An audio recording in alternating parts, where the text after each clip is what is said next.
mapapakinggan ang programang Know Your Bible. Alamin ang inyong Biblia. Hatid sa inyo ng World Radio International and is supported by Church of Christ. Narito na si Brother Daniel Oliva.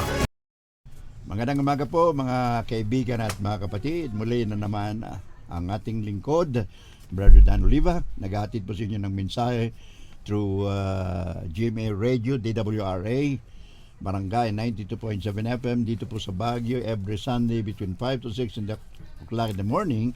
Pero sa YouTube po, ina-advance natin ito. Ang ating pong programa is sponsored by World Radio International through White Sparrow Road, Church of Christ, and West Monroe, Louisiana, USA. Of course, mayroon pa tayong mga evangelistic and mission partners. Mabanggitin po natin mamaya.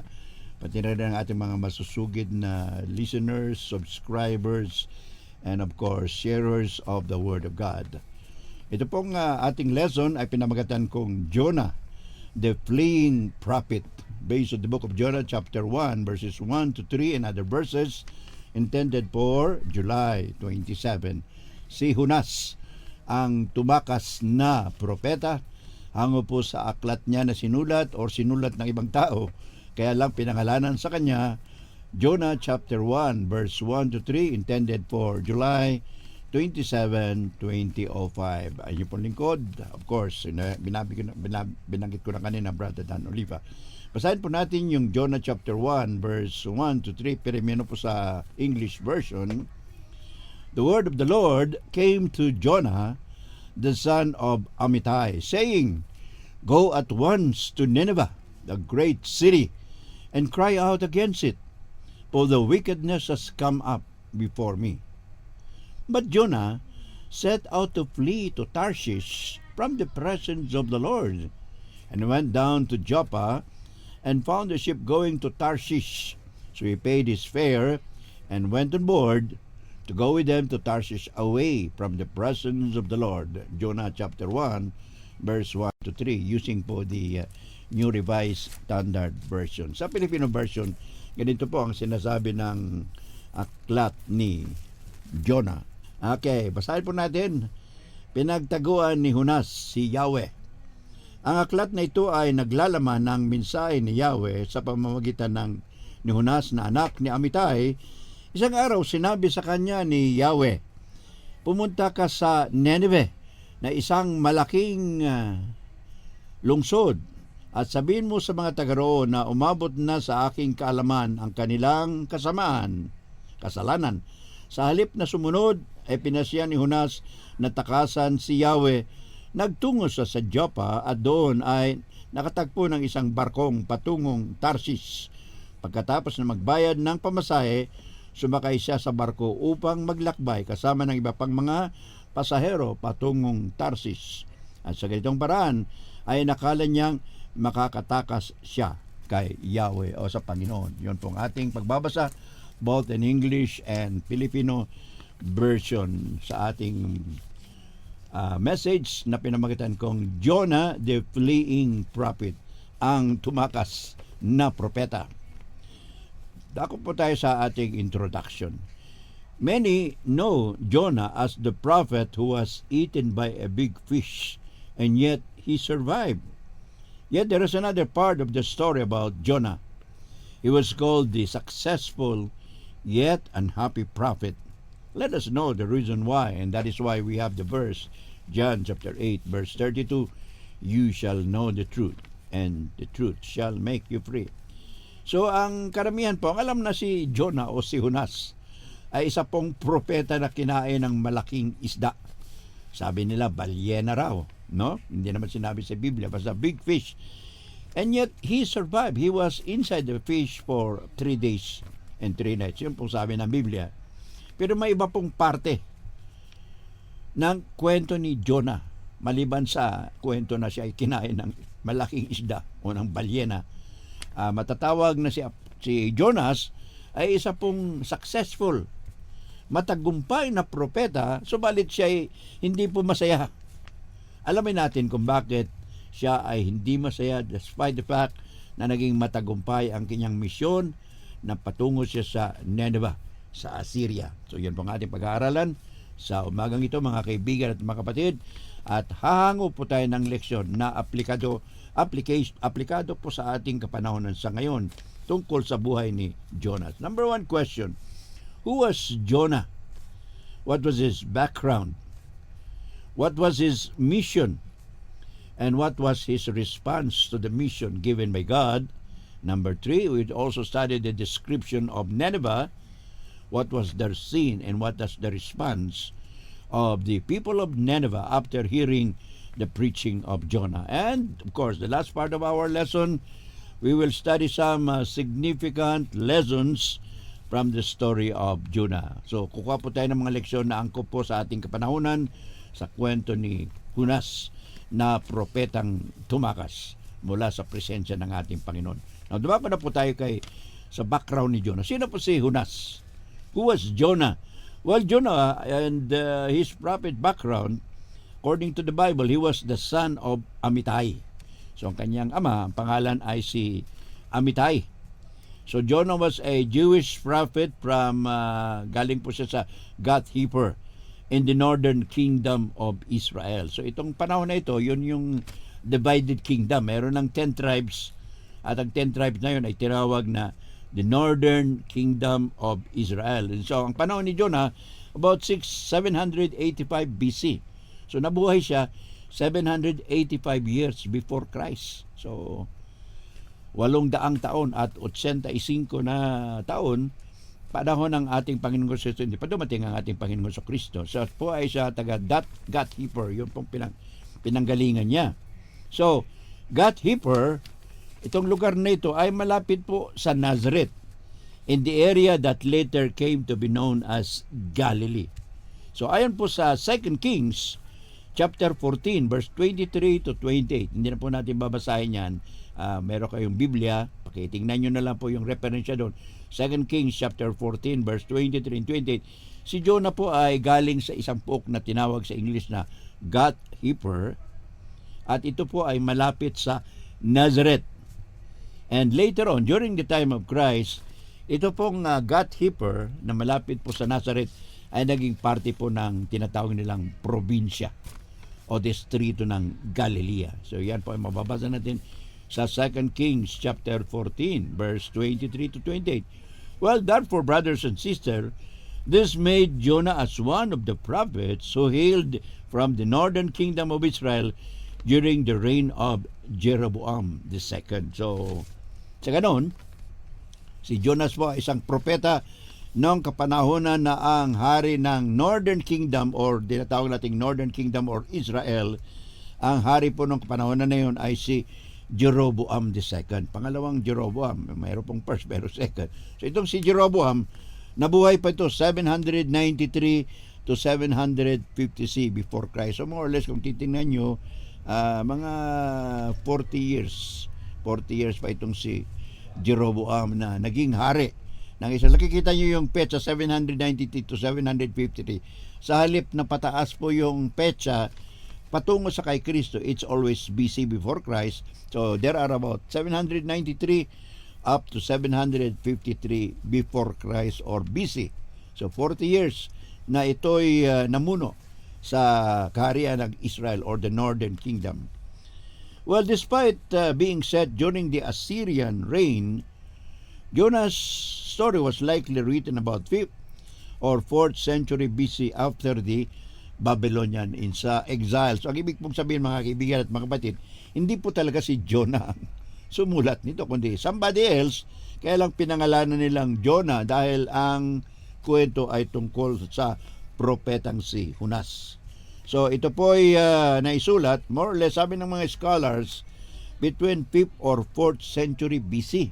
So na doon, nangyari yung kapanahonan ni Jonah 700 years before Christ, pero naisulat po after 200 or 300 years later, at hindi natin alam kung sinong sumulat, but one of the prophets, marahil according to scholars, at ito po ay pagkatapos po ng sinasabi nilang Babylonian exile.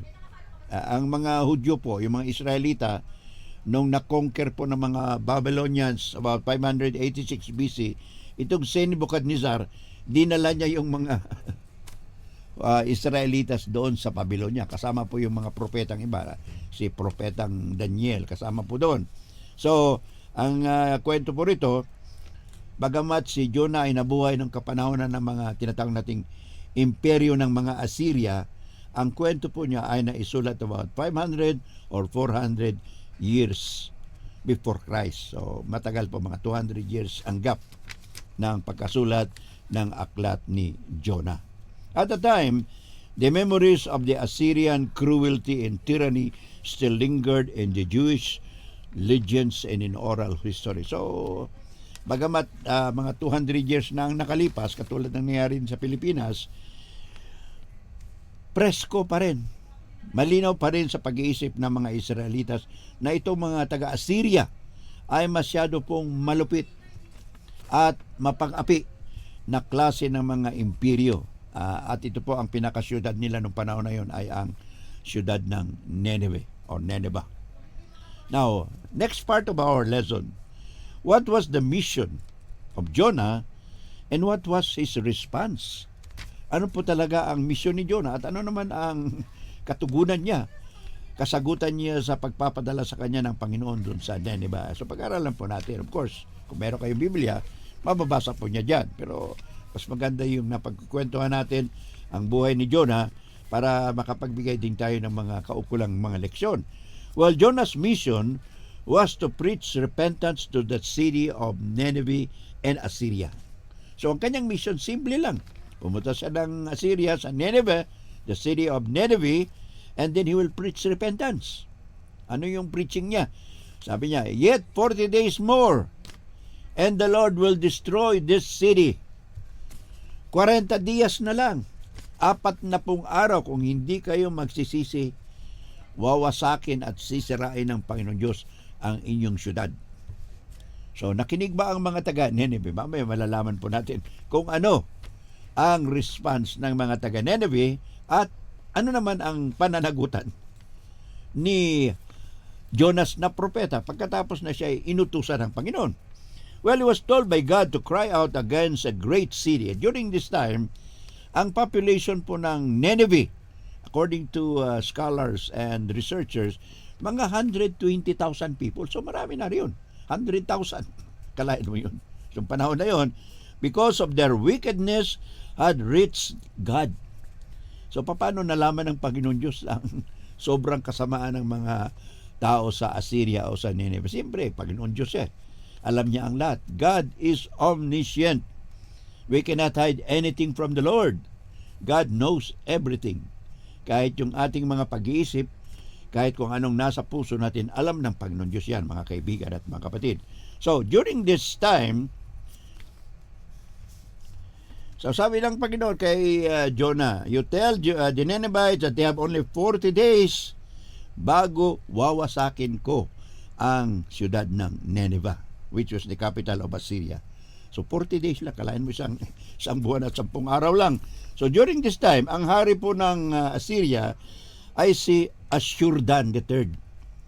Ashurdan III. So itong si Ashurdan ay ang kanyang reign 773 up to 755 BC. So halos magkasabay po sila ni Jeroboam doon sa Israel. At dito naman sa Nineveh ay si Ashurdan III. 753 to 755 BC, more or less 700 years before Christ. At siya po ang hari ng Assyria. So maganda ba ang Assyria? Maganda ba ang siyudad ng Nineveh? Well, Jonah's initial response was to flee to Tarshish in Spain, far away from Nineveh in the opposite direction. So ayon po sa chapter 1 verse 3 ng Jonah, sa halip na sumunod agad si Jonas na propeta para ipangaral yung mensahe ng Panginoon Diyos sa mga taga Nineveh, tumakas po siya. Anong ibig sabihin ng tumakas? Hindi siya pumunta sa Nineveh. Actually, he went to the opposite direction. Papunta po ng Espanya. Yung Nineveh po nasa eastern part, si Jonah po papunta ng Espanya, western part, papunta sa Roma. Lalampasan mo pa yung Roma. Ayon po sa Jonah chapter 1 verse 3. So ayaw niyang mangaral. Ayaw niyang sabihin ang mensahe ng Panginoon sa mga taga Nineveh. Bakit kaya? Ano ang dahilan? Had this reason been cowardice, though still wrong, he would have been understandable. So kung ang dahilan ni Jonah o ni Jonas ay karuwagan, dahil kahit mali, maintindihan natin. Kasi sobrang malupit yung mga taga-Assyria. Grabe po sila. Pinapatay nila mga tao. Parang hayop ang tingin nila sa mga tao. Ganon po kalupit ang mga tao doon sa Nineveh o sa Assyria. Now, let's look at Nineveh or this Assyria for a few minutes before we go to the lesson that we will be discussing this morning. Description of Nineveh, their scene and response. Kung ano po ay titingnan natin, ano po ang syudad ng Nineveh? Well, Nineveh was a prominent city in Assyria. Isa pong malaking syudad. Sinabi ko kanina, 120,000 yung population. And was known for its wickedness and brutality. So sila po ay popular sa kanilang kasamaan at sobrang lupit, lalo na sa kanilang mga kalaban, kanilang nabibihag na mga kalaban. Ano pang ginagawa nila? Well, example, sabi ng ating source, they would remove the noses, the ears of their prisoners to mark and to maim them for life. So hindi nila papatayin, pero tatanggalan nila ng ilong, tatanggalan nila ng tenga, at siyempre, disabled na yung tao. Hindi ko alam kung tinatanggalan na ng kamay, etc. Pero sobra pong lupit itong mga taga-Nineveh. The culture was immoral. They had temple prostitution and child sacrifice, abortion, and infanticide. So sobra pong makasalanan nito. Meron silang temple prostitution. So doon sa templo, kung sasamba ka sa Diyos nila, magkakaroon ka ng relasyon doon sa mga babaeng nandoon sa templo. Yun po yung kanilang parang pang-attract sa mga tao para pumunta sa templo. Ang mga bata, kanila pong ginagawang sacrifices. Hinahandog nila yung mga kabataan. Sila po ay mahilig din sa abortion. Hindi pa pinapanganak, tinatanggal nila. So yung kasalanan ng abortion, hindi po panahon ng natin. Panahon pa pala ng mga Assyrians. Doon sa Nineveh, ginagawa na nila yon. At hindi lamang yon.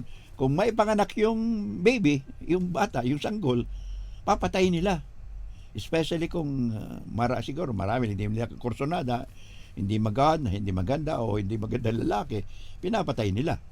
Alright? So ganun po ang ugali ng mga taga-Nineveh. Nineveh was a huge, taking 3 days to walk across but thoroughly evil. So kung lalakarin mo raw ang syudad ng Nineveh, it will take you 3 days. Ano pong bansa o aralan ng syudad sa Pilipinas na pag iyo ay nilakad ng buong it will take you 3 days, 3 araw bago mo raw malibot ang buong syudad ng Nineveh. Ganun po sila kalaki.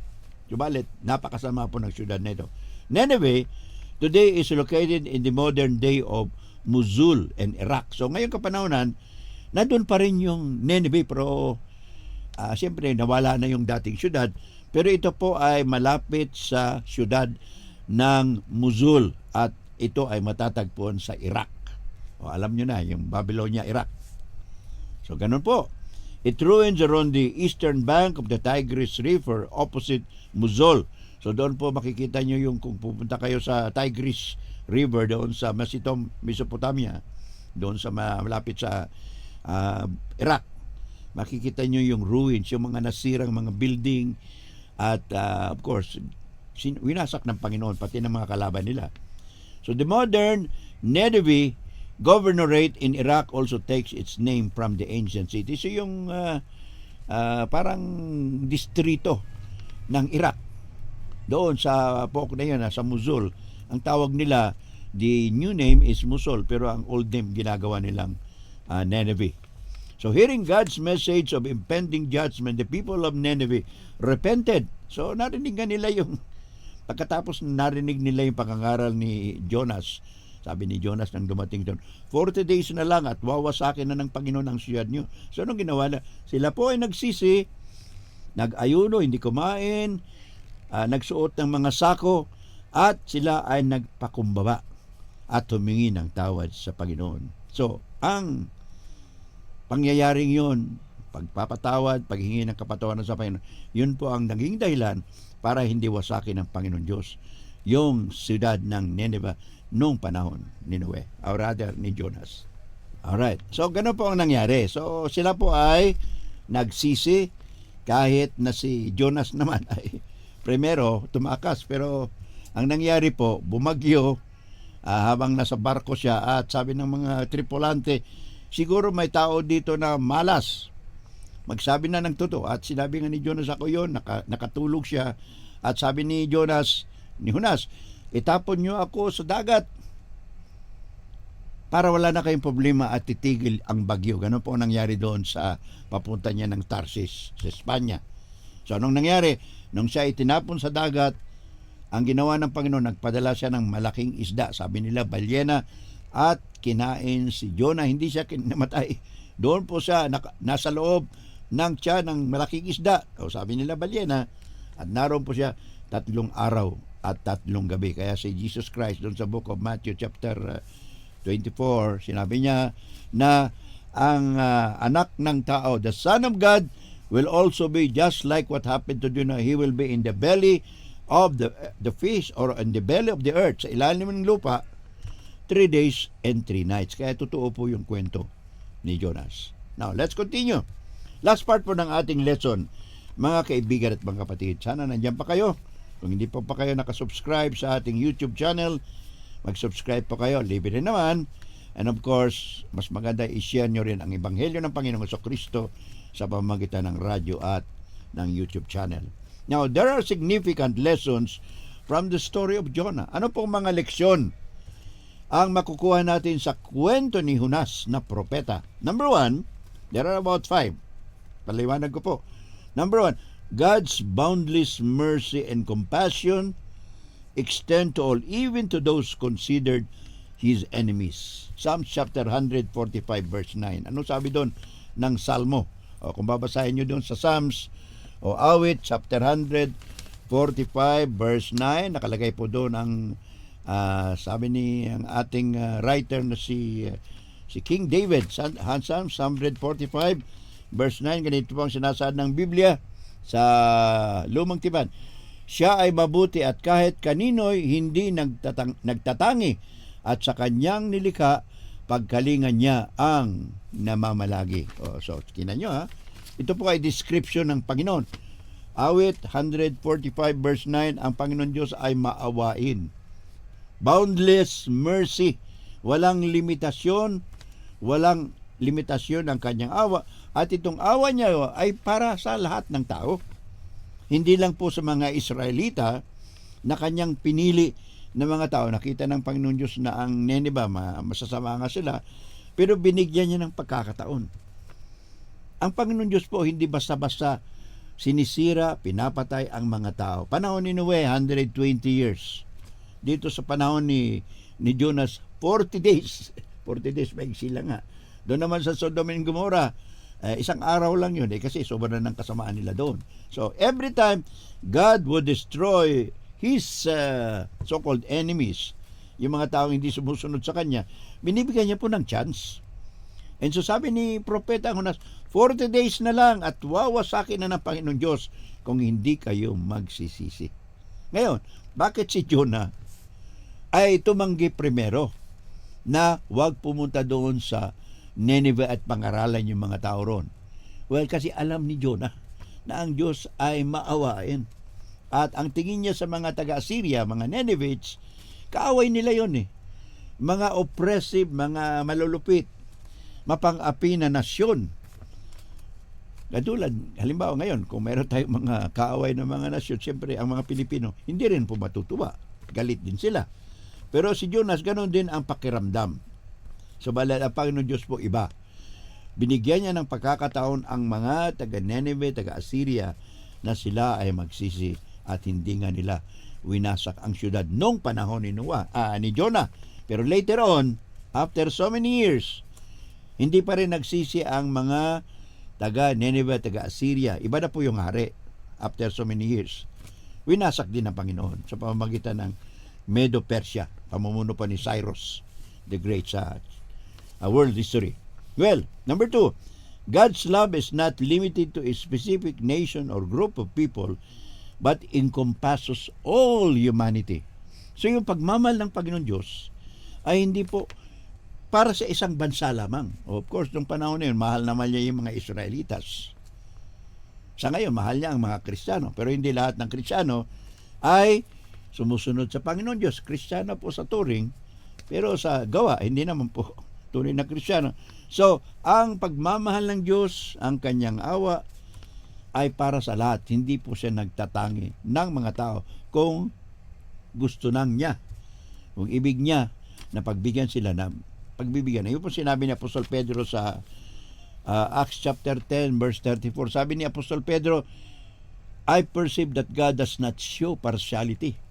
Ang Panginoon Diyos ay hindi nagtatangi ng tao. Pinagbibigyan niya kahit hindi niya sinatawag nating tauhan, hindi mga Israelitas, kahit sa ngayong kapanahonan. Romans chapter 2 verse 11, sabi ni Apostol Pablo pa rin, God does not show partiality. Pareho ang tingin ng Panginoon sa mga tao sa iba't ibang mundo, sa iba't ibang lugar. Basta makinig lang sila sa kanyang mensahe. Number 3, lesson. God desires that all repent and turn to Him. Ano sabi ni Apostol Pablo sa ikalawang 1 Timothy chapter 2 verse 4? God does not want to destroy all people, but He wants people to know the truth and to come to the knowledge of the truth and to repent. 1 Timothy chapter 2 verse 4. Sabi ni Apostol Pablo, ang Panginoong Diyos ibig niya na malaman ng tao ang katotohanan at sila ay magsisi at siyempre patatawarin ng ating Panginoon. Yun po ang sinabi dito sa 1 Timothy chapter 2 verse 4. Number 4, lesson. Jonah's attempt to flee from God's call highlights the struggle of man's resistance and the will of God. Ano sabi ni Apostol Pablo sa Romans chapter 7 verse 15? What I like to do, I do not do, and what I do not like to do, I do. Ang gusto kong gawin, hindi ko ginagawa. Ang ayaw kong gawin, ginagawa ko. Yun po yung sabi ni Apostol Pablo sa Romans 7:15, wherein it emphasizes the idea of Jonah, his struggle of man's resistance to the will of God. So mayroong utos ang Diyos. Pero ang tao, gusto niya sundin yung sarili niya. Yun po ang naging problema doon sa Garden of Eden ng si Eva at si Adan. Sabi ng Panginoon, huwag kayong kumain ng bawal na bunga dyan sa gitna ng hardin. Pwede kayong kumain sa lahat, pero may isa dyan na hindi nyo pwedeng kainin. Naging matigas ang ulo ni Eva at ni Adan. Sinuway nila ang Panginoon Diyos. So ang Panginoon Diyos po, nagbibigay ng pagkakataon sa tao kung siya ay nagsisi. Subalit, mayroon din tinatawag nating free will. Hindi pinipuwersa, hindi pinipilit ng Panginoon Diyos ang tao na sumunod sa Kanya. Gusto niya ang tao sumunod sa Kanya sa pagmamahal, sa respeto, paggalang sa Panginoon at sa takot sa Kanyang mga kautusan at sa Kanyang kapangyarihan. Pero hindi siya namimilit. Ganun po ang tunay na pag-ibig ng ating Panginoon Diyos. The repentance of Nineveh shows that God forgives and offers grace to whoever turns from evil. So ano sabi ng Book of Jonah chapter 3 verse 10? Basahin po natin yung mensahe dito sa Jonah chapter 3 verse 10 tungkol sa ating leksyon. Nakita ng Diyos ang kanilang pagtalikod sa kasamaan, kaya hindi na niya pinarusahan ang mga ito tulad ng kanyang unang sinabi. So ang Panginoon Diyos pwede palang baguhin niya ang kanyang pagpaparusa sa isang bansa na makasalanan pag sila ay talagang sumunod, nagpakumbaba at nagsisi sa kanilang makasalanan. So yun pong leksyon natin dito, ang pagrepentance ng Nineveh. Ang kanilang pagsisisi ay nagpapakita na ang Panginoon Diyos ay nagpapatawad at nagbibigay ng biyaya o grasya sa sino mang umaalis, tumatakas sa kasalanan at ibig na gumawa ng kabutihan. So yun po yung ating leksyon sa ating programa dito sa radyo and of course sa YouTube channel Know Your Bible program every Sunday po dito sa YouTube, rather sa radio, DWRA broadcasting from Baguio City, Barangay 92.7.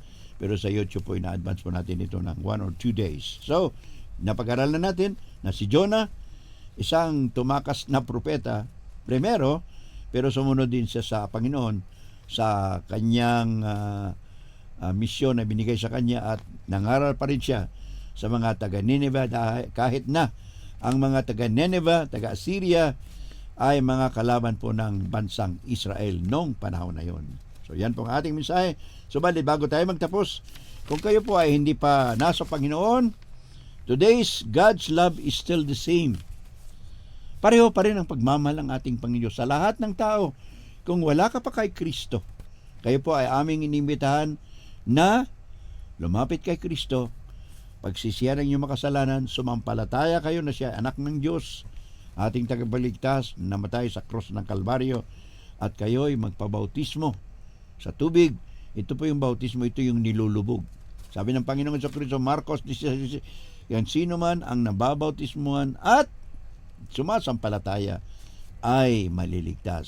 Sabi pa rin ni Apostol Pedro, ikalawang kapitulo ng Gawa, Acts chapter 2:38. Sabi ni Apostol Pedro sa mga Hudyo na siya ring nagpako kay Kristo bago ang pagkabuhay na muli.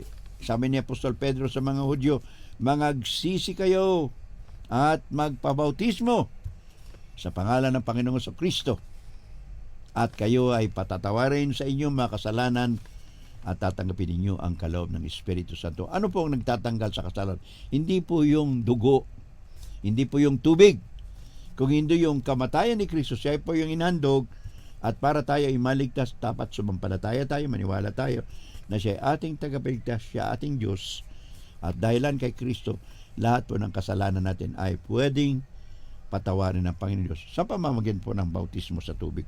Hindi po yung tubig ang nag-aalis. Ginagawa lang naman pa ng Diyos na simbolo ang tubig para mahugasan ang ating mga konsensya. Hindi po yung physical na katawan na para tayong naligo lang. Ano pa? Kung kayo po ay kumbinsido na lumapit kay Kristo, panahon na. Ngayon naman, pwede namin kayong tulungan. Sabi ni Apostol Pablo, 2 Corintios 6:2, "Now is the acceptable time. Today is the day of salvation." Kung kayo po ay ibig naming matulungan saan man kayong lugar, sa Baguio, Benguet, Pangasinan, La Union, Abra, Cordillera, Nueva Ecija, Manila, Cavite, pati doon sa Kabisayaan. Marami po kami mga kapatiran dyan, all over the Philippines, and of course, all over the world. Lumapit kayo kay Kristo, sapagkat sinabi ng Panginoong Kristo sa Matthew chapter 11, verse 28-30, "Come unto me, all ye that labor and are heavy laden, and I will give you rest. Take my yoke upon you and learn of me, for I am meek and lowly in heart, and ye shall find rest unto your souls." So lumapit tayo, Panginoong Kristo, sapagkat ang ating Panginoon ay mapagpakumbaba, mapagpatawad, at mahal niya tayo. God so loved the world that He gave His only begotten Son, that whoever believes in Him should not perish but have everlasting life. Yan po ang ating panalangin. Maraming po salamat, Panginoon. God bless us all. Thank you for the lesson.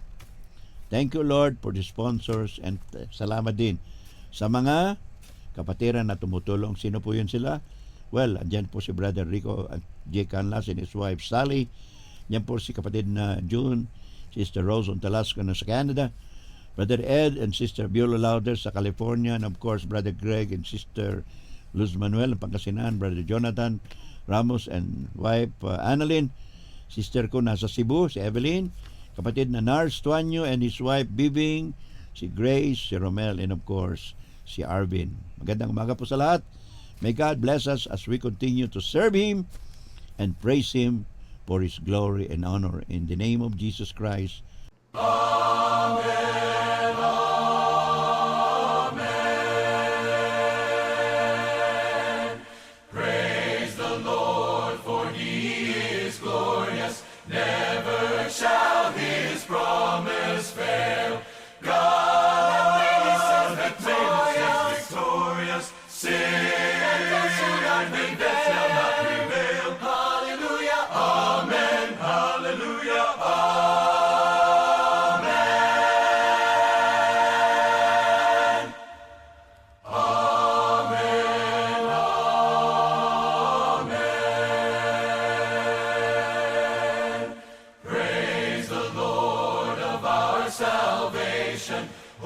Most on high his power proclaim. Heaven and earth and all creation, laud and magnify his name. Hallelujah, amen. Hallelujah, amen.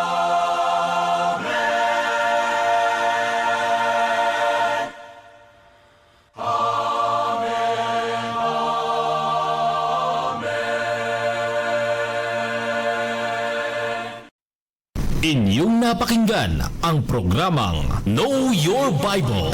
Alamin ang inyong Biblia. Hatid sa inyo ng World Radio International and is supported by Church of Christ.